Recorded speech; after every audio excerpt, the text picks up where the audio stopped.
And due to that dry and some windy weather, several fire districts and first responders are saying mid-Missouri's conditions are ripe for a bad fire this weekend.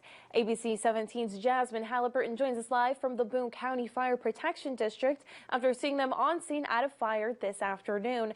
Jasmine, there's been several grass fires just today. Hannah, there has been several grass fires throughout the day, and firefighters are expecting more in the coming week due to high winds and dry weather. This afternoon, there was a grass fire in Hallsville in the 5100 block of Kemper Road, where Boone County fire crews were putting out a fire that burned multiple acres of a field. A firefighter on that scene tells me that they have responded to 4 or 5 grass fires already and we're about to head to another one. This is what we expected today. This is our natural cover fire season here in mid-Missouri is any time between February and kind of into April. So we would expect this today. A very nice weekend. People are home from work, and it's a time of year people want to burn.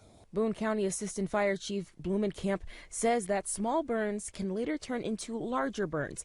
Even if the ground looks wet, that does not mean the grass holds the water. Shifty winds is an issue. I don't think people quite understand how dry it really is out there. So there may be moisture in the ground, but there is no uptake of moisture into the plant. And so the plants are either dead or dormant.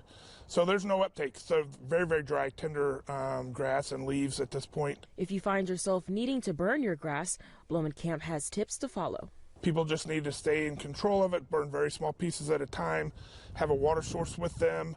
If they need to mow the grass, very, very short around the area that they want to burn.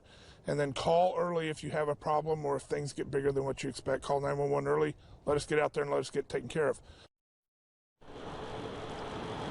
Chief Blumenkamp wants to remind people that if you do burn your grass, you are responsible for whatever happens. Reporting live from Columbia, Jasmine Halliburton, ABC 17 News. Thank you, Jasmine. The Boone County Fire Protection District also wants to remind people to be cautious of your neighbors when burning.